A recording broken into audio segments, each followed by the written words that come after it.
μια μπετονιά. Θα σας δείξουμε πώς θα ενώσουμε νήμα με μπετονιά. Για το μολύβι φύλακα κάνουμε ένα και ένα κόμπο διπλών. Παίρνουμε το νήμα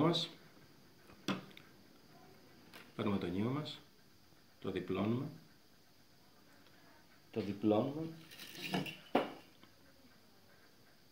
και το περνάμε εδώ μες στον κόμπο. Περίπου τόσο. Σφίγγουμε το κόμπο μας. Εδώ φαίνεται και λίγο σάλιο ο κόμπος. Όταν το σφίγγουμε πάντα, να τον βρέχουμε, το σαλιώνουμε για να έχει αντοχή η μπετονιά μας. Μην ανάψει.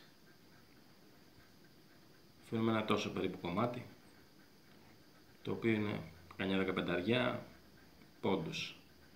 Βάζουμε το δάχτυλό μας το ένα εδώ και αρχίζουμε 1, 2, 3, 4. 4 αραίες στροφές. Μετά αρχίζουμε και γυρίζουμε πίσω, μία δίπλα στην άλλη, κοντινές, επί 3, 12. 2, 3, 4.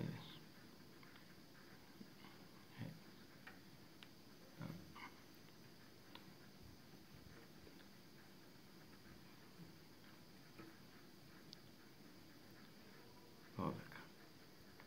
Εφόσον περάσουμε εδώ πέρα, πιάνουμε αυτά τα δύο μαζί και τα ενώνουμε, τα τραβάμε.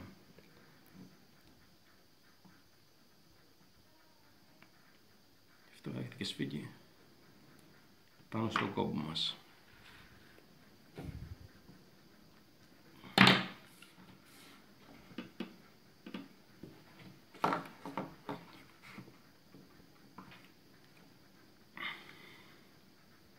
Εφόσον το κάνουμε αυτό εδώ πέρα, έχουμε σφίξει και το κόμπο μας αυτό εδώ πέρα που είπαμε προηγουμένως.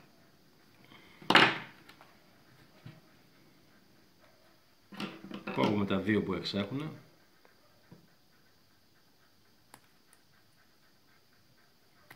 μπετονιά μας και το νήμα,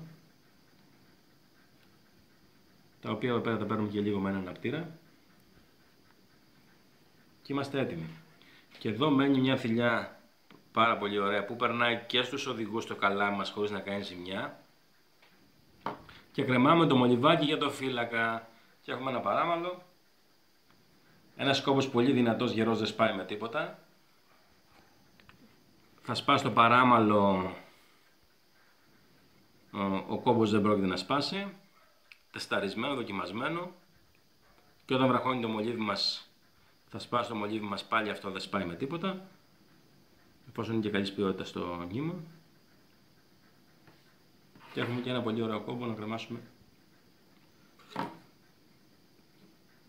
μαζί με μια ωραία θηλιά, να κρεμάσουμε το βαρύδι μας.